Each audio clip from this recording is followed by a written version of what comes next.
EM wave change, Geostellar, on the air!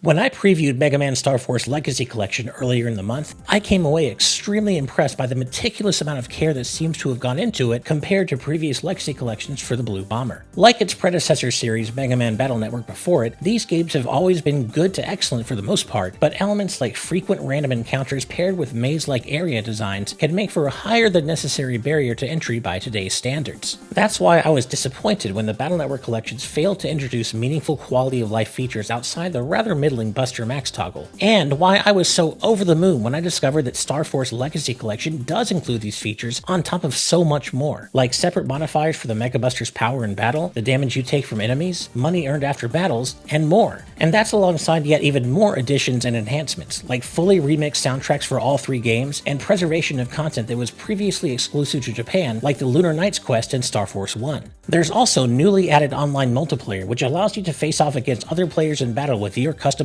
Mega Man and folder of battle cards across all three titles. This is something I wasn't allowed to talk about during the preview phase, so buckle up, which is what I'd like to say. In truth, while I'm now allowed to show you footage of the online components, including the menus and waiting rooms which you're seeing now, the reality is I wasn't able to find any online matches during the review phase. To be perfectly clear, I don't think this has anything to do with the online play being busted. I'm confident it'll most likely work fine upon release. The likely issue is that Star Force Legacy Collection, like the Battle Network collections previously, doesn't support crossplay, thus splintering the player base by platform. This is definitely a shame, but if you are able to link up with other players, you'll presumably be able to engage in both ranked and casual matches, trade battle cards both online and locally, and do so across all three titles. The lack of crossplay for online aside, taken as a whole, all of Star Force Legacy Collection's carefully considered enhancements and features make the heretofore underappreciated Mega Man Star Force trilogy shine in a whole new light. Even though Star Force never quite caught fire like Battle Network did before it, ending with just 3 games compared to Battle Network 6, Capcom has ironically given this collection far more love, and it may now be fair to say that Star Force's moment has finally arrived, almost 2 decades after the series initially debuted on the Nintendo DS. So if you're a returning Star Force fan, or actively curious about the series, perhaps as someone who liked Battle Network, and just want to know if this collection is good and the best way to play the Star Force games today, yes, unquestionably, Capcom understood the assignment and have definitely delivered. But if you have no idea what Mega Man Star Force is and are wondering if these games are for you, here's where I'll give you a broader overview of the series and what it's all about. By now, you probably already know that the Star Force series, known as Ryusei no Rockman in Japan, served as the sequel series to Mega Man Battle Network.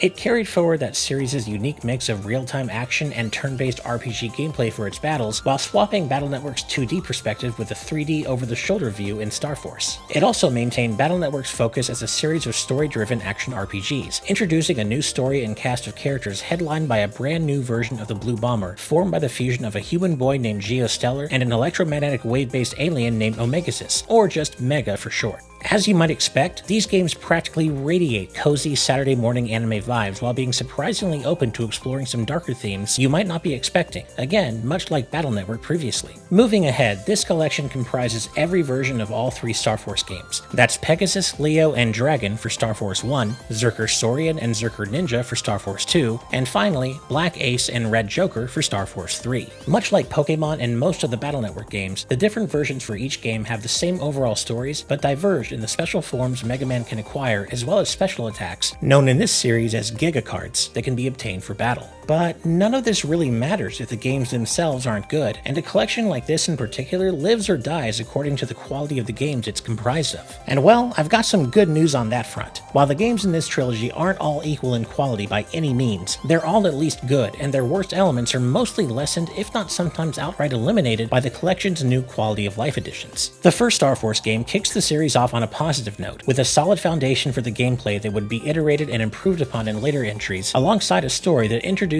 a compelling central mystery right from the start. Star Force 1 also does a solid job of introducing the series' central cast of characters, all of whom are generally quite likable except for one, our protagonist Geo, and that's by design. One of my favorite things about Star Force 1 has always been its surprisingly unflinching portrayal of severe depression and what it can do to a person. Our boy Geo is indeed very depressed, and he has good reason to be, but it also makes him very different from, and sometimes a lot more downbeat than your typical shonen-like anime protagonist. He takes time to come into his own. He's not always reliable and often oftentimes he just wants to be left alone. He sometimes lashes out at the people around him. Star Force in general, but especially Star Force 1, allows Geo a surprising amount of time to process his grief and fully accept the hero mantle, and it's a better game for it. Star Force 2 is perhaps both a little better and a little worse than the first game. The second chapter introduces cool new transformations for Mega Man that can be combined into even more powerful fused forms, opening up new gameplay options in battle, which is always a good thing. On the flip side though, Star Force 2 was rather notorious in its day for its absurdly high random encounter rate and the frankly ridiculous amount of backtracking required as you run back and forth through the same connective areas over and over again pursuing story objectives. Fortunately, these blemishes are somewhat smoothed out here in the Legacy Collection by the options to both move faster in the overworld and turn random encounters off entirely, but it's still the worst Star Force game in terms of structure. Star Force 2's plot is also kind of silly and loses the first game's futuristic sci-fi vibes, focusing instead on out-of-place artifacts left behind by ancient civilizations. It's not offensively bad or anything, but it just kind of meanders and does almost nothing to advance the series' overarching plot or resolve questions left hanging after Star Force 1. Star Force 3 though? Star Force 3 is a banger, eclipsing the first two entries in every way and delivering a game that easily stands shoulder to shoulder with the very best Battle Network games. It's also one of the DS's best action RPGs period. It really is that good. The series' tried and true battle system appears in its most polished form yet, with a new noise change system switching things up and adding an additional new layer of strategy to fights that you need to keep in mind constantly as you play. The noise change system is also tied heavily into the game's story, which delivers an epic and emotionally satisfying conclusion to the series' overall plot, even while introducing a couple new memorable characters unique to Star Force 3. While it's a shame the Star Force series ended just as it had really found its footing, it did at least get to go out on an extremely high note, and just like the other two games, it's better than ever here thanks to the Legacy Collection's excellent presentation and myriad options for fine-tuning the gameplay to your liking.